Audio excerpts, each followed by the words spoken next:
Everybody, welcome to my channel तंसुमन classes class 7। आज हम आपकी बुक का लेकर आए हैं chapter number 7, town traders and craftsman. यानी हम आपको आज टाउन कैसे बने, ट्रेडर्स कैसे आए, क्राफ्टमैन्स कैसे आए, अलग अलग लोग एक जगह कैसे बसे और टाउन्स इतने बड़े कैसे हो गए, इनके बारे में आज हम पढ़ते हैं। तो हमने जैसा कि पहले पढ़ा है, प्रीवियस एक बार थोड़ा सा हम रिकॉल कर लेते हैं कि भाई जो हमारे चोला एम्पायर था जिसका कैपिटल था तंजौर, है ना, वो कावेरी नदी के पास बसा हुआ था। राजा राजेश्वर ने यहाँ पे बहुत सारे मंदिर बनवाए और फिर क्या हुआ, यहाँ पे मंदिरों के आसपास अर्बनाइजेशन हुआ, लोग आकर बसने लगे। ठीक है, फिर हमने पढ़ा कि धीरे धीरे धीरे धीरे लोगों का यहाँ पे व्यापार करना संभव हो पाया। बिकॉज यहाँ पे क्या था, तीन तरीके से हम्पी की अगर हम बात करें तो हम्पी क्या है, तीन तरीकों से, तीन जगह से वो क्या था, घिरा हुआ था। किससे घिरा हुआ था? क्लिफ से घिरा हुआ था। और एक तरफ क्या था उसके, एक तरफ वो समुद्र से घिरा हुआ था। ठीक है, ब्यूटीफुल टेम्पल्स है यहाँ पे, और इंडियन ओशन जो था यहाँ से भी यहाँ पे ट्रेड करना इजीली हुआ करता था। अब हम बात करते हैं कि भाई हम्पी में लोगों ने व्यापार शुरू कर दिया था, लेकिन जैसे ही हम्पी में बैटल ऑफ तालीकोटा हुआ, ये इसका डिक्लाइन होना शुरू कर दिया। उसके बाद मछलीपट्टनम की बात करते हैं। मछलीपट्टनम जो कि गेटवे था किसका, एक बहुत बड़ा सा मछली का आँख आकार बनाया हुआ था, जिसे कि हम मछलीपट्टनम के नाम से जानते हैं, और ये रिवर कृष्णा के पास बसा हुआ था। ठीक है, यहाँ पे क्या, डचेस आए, फ्रेंच आए, इंग्लिश आए, और उन्होंने 17th सेंचुरी में व्यापार करना शुरू कर दिया। लेकिन जैसे ही मुंबई, कोलकाता और मद्रास में व्यापार बढ़ने लगा, मछलीपट्टनम का लॉस्ट होने लगा, इम्पोर्टेंस खत्म होने लगा, और अब आगे एक नया शहर आया, एक नया व्यापार के क्षेत्र में नया उभार आया, और उसका नाम था सूरत। अब सूरत जो है वो गुजरात में है, और गुजरात में आज भी सूरत का बहुत बड़ा इम्पोर्टेंस रखता है। यहाँ पे बैंक ऑफ तापी, यानी जो तापी नदी है, ताप्ती जो नदी है, उसके पास ये बसा हुआ है। It was an important port, और यहाँ पे ये बहुत इम्पॉर्टेंट पोर्ट है, यहाँ पे व्यापार करना संभव है ड्यूरिंग द मिडिवल पीरियड। यानी मिडिवल पीरियड से ही सूरत जो है वो एक बहुत बड़ा ट्रेडिंग टाउन हुआ करता था। ठीक है, ये बात हमें समझ में आ गई। तो इससे शुरू करते हैं। तो आज हम लाइक और सब्सक्राइब ज़रूर कर दें, और press the bell icon also.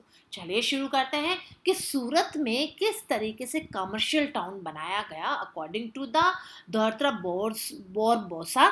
Ships जो थे वो कंट्री से अलग अलग डॉकयार्ड में यहाँ के आके खड़े हुआ करते थे। ठीक है, और during this time Mughal Surat was very very important part of commercial city because famous of all the types of textile। यानी सूरत में अलग अलग तरीके के टेक्सटाइल, पर्टिकुलरली कॉटन, जो आज भी फेमस है। यहाँ पे जरी बॉर्डर का काम जो है वो यहाँ के क्राफ्टमैन बहुत अच्छे से करते थे, उम्दा तरीके से कारीगरी करते थे, और फिर क्या है, एक्सपोर्ट हुआ करता था वेस्ट एशिया और यूरोप में। इंग्लिश जो लोग हैं ना वो ट्रेड करते थे, और सूरत में 1612 में भी व्यापार होता था। They were followed by the Dutch और फ्रेंच, यानी डचेस और फ्रेंचेस के साथ में व्यापार बहुत अच्छे से हुआ करता था। और लोकेशन की बात करें तो सूरत जो है ना वो help it to the prosper. Ships जो थे carrying Haj pilgrimage to the Mecca set sail for here, यानी हज जो लोग करा करते थे, पिलग्रिमेज जो मुस्लिम कंट्रीज में जाते थे, to Mecca set sail from here, यहीं से ही जाते हैं। So the realizing the importance of the Portuguese merchants tried to control trade in Surat, और वो इसको कंट्रोल में करना चाहते थे। They issue the charters and the passes of the local ships in the sea. These ensured safe passage to the ships and the merchants. With the coming to the English and Dutches, the Portuguese control all over the coast and over Surat weekend। और अब क्या है, Portuguese जो हैं उन्होंने इसको control में करके रखा था जब तक कि इंग्लिश और डचेस ना आए। तो सूरत जो है ना इसने बड़ा एंजॉय भी किया है अपने अमीरी को, prosperity between the 16th and 18th century. But Shivaji plundered its soil, twice in 1664 और 1670 में. With the decline of the Mughal Empire, it rise the Bombay. Now it's Mumbai.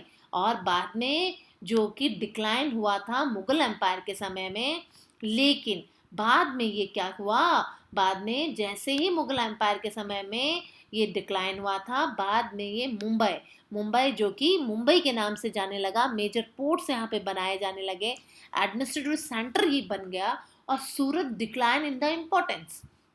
और जैसे ही सूरत का डिक्लाइन होना शुरू करा, सूरत आज major centre of the diamond trade ज़रूर है, लेकिन जैसे ही मुगल आए, decline of the Mughal empire, the rise of Mumbai का विकास होना शुरू हो गया, और इसी वजह से सूरत कहीं ना कहीं पीछे रहा.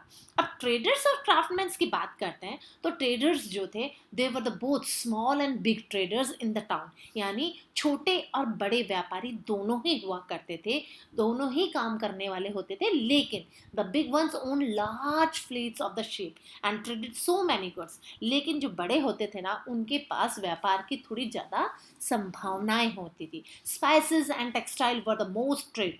आप सबको मालूम है कि इंडिया से हमेशा ही कॉटन और जो स्पाइसेस होते हैं, मसाले जो होते हैं, वो शुरू से ही यहाँ से व्यापार होता था. So these were the sold as a traders by the port of the Red Sea, Persian Gulf, South East Asia and China के रास्ते लोग यहाँ से व्यापार करते थे.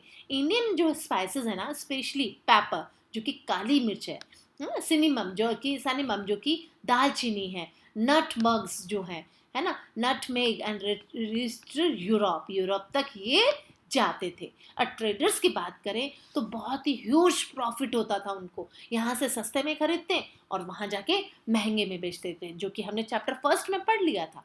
ट्रेडर्स जो है वो ट्रैवल करते थे in caravans. They were perform guilds to the protect their interest and the Banjaras. आपको पता है राजस्थान में जो बंजाराज होते हैं ना, वो आज भी आपको देखने के लिए मिल जाएंगे कि जो ट्रेडिंग ग्रुप होते थे, घूम घूम के अपने सामान को बेचा करते थे. And they travel from one place to another, buying goods from one place and selling to the another place. यानी बंजाराज वो लोग हुआ करते थे जो कि अपने सामान को एक जगह से दूसरी जगह बेचते थे. नॉमिनल वो जो भी प्रॉफिट उनको होता था, उससे वो अपना काम निकाल लेते थे.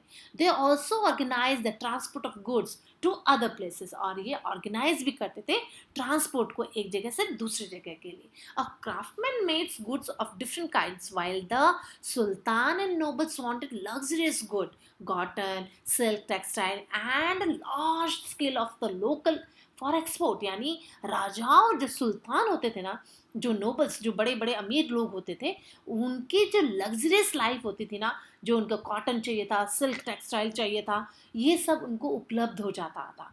तो Mughal empire establish workshops in the craftsmen practicing different craft work. They produce goods for the emperor and the royal. और ये क्या करते थे, जो क्राफ्टमैन होते थे ना, वो रॉयल लोगों के लिए, बड़े बड़े राजघरानाओं के लिए, बड़े बड़े जमींदारों के लिए ये काम किया करते थे. And craftsman in town and villages made a variety of goods for such commercial exchange. और जो क्राफ्टमैन होते थे ना, वो बहुत ज़्यादा वैरायटी रखना चाहते थे. क्यों रखना चाहते थे?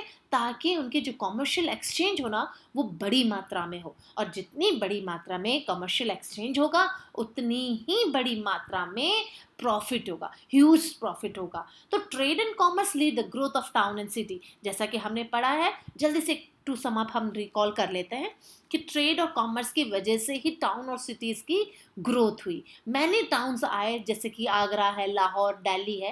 कैपिटल टाउन बनाए गए थे, तंजौर, मदुरई, कांचीपुरम, तिरुपति, सोमनाथ, मथुरा, जो कि टेम्पल टाउन हुआ करते थे. इनकी वजह से भी टाउन में ज़्यादा लोग बसने लगे. Varanasi, Allahabad, Mathura, Vrindavan, Ajmer was a pilgrimage town. Bidar, Hyderabad, Murshidabad was a craft town, जहाँ पे कि क्राफ्ट वर्क हुआ करता था. हम्पी, मुश्लिपट्टनम एंड सूरत जो कि कमर्शियल टाउन थे, जो कि बाहर की कंट्री से भी एक्सपोर्ट इंपोर्ट करते थे.